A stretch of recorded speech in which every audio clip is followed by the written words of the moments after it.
20 000. Épisode 7. Bastingage. 20 000 ans plus tard, l'oiseau se posa sur le bastingage.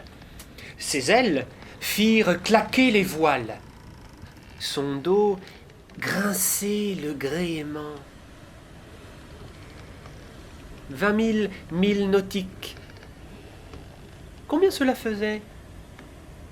Impossible de l'imaginer, penché sur le bastingage. Les flots frappent la coque du vaisseau, écume mousseuse, perpétuel recommencement. Au creux des vagues, j'entreaperçois des éclats de lames. L'eau est parfois nacrée et parfois a des reflets métalliques.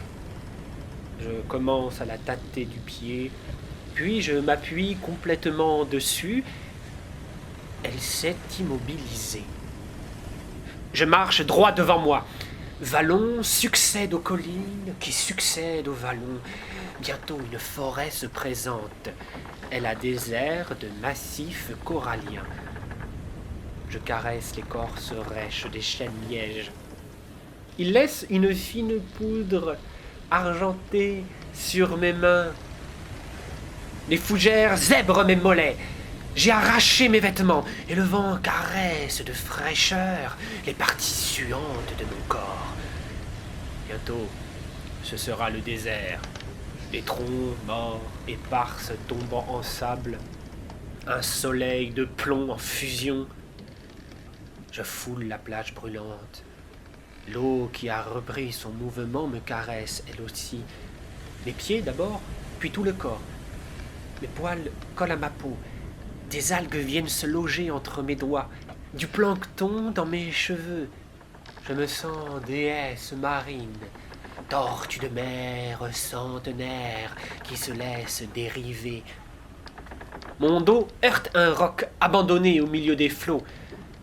Sur l'une des roches, des esclaves abandonnés eux aussi ont gravé des jours et des histoires.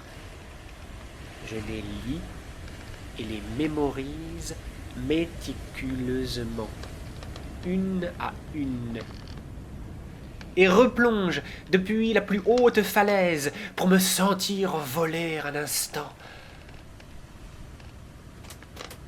Les nuages se poursuivent au-dessus de moi quand je fais la planche.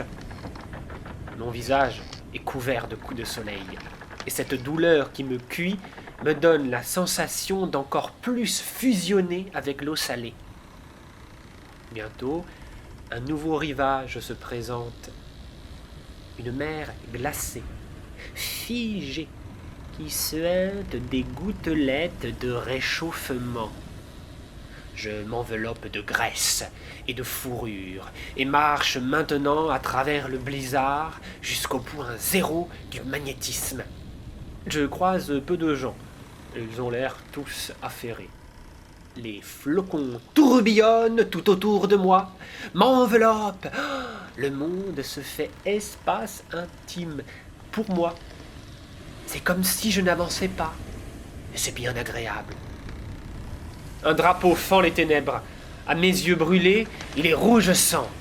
Je dessine dessus un sourire que l'on voit depuis la lune.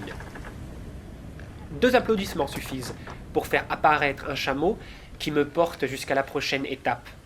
Une auberge d'un autre temps où mijote une soupe aux choux. La tenancière, sans un mot, sans une demande, me sert un bol fumant que j'engloutis. Puis un autre, puis un autre. Le pain est de farine de seigle. Il est bon. Je mords dedans. Soupir d'aise. Les fenêtres s'éteignent. Le feu devient braise. Une mélodie descend des étoiles et berce cette nuit. Le cordage grince. Et tombe des cintres une diva assise sur un lustre qui entonne une cantate. Mon corps se fond avec le velours des sièges et la voix de coloratour encourage cette métamorphose. Rapidement, Je suis fauteuil, gradin, théâtre, pâté de maison, ville, continent, planète. Voyageant dans le cosmos.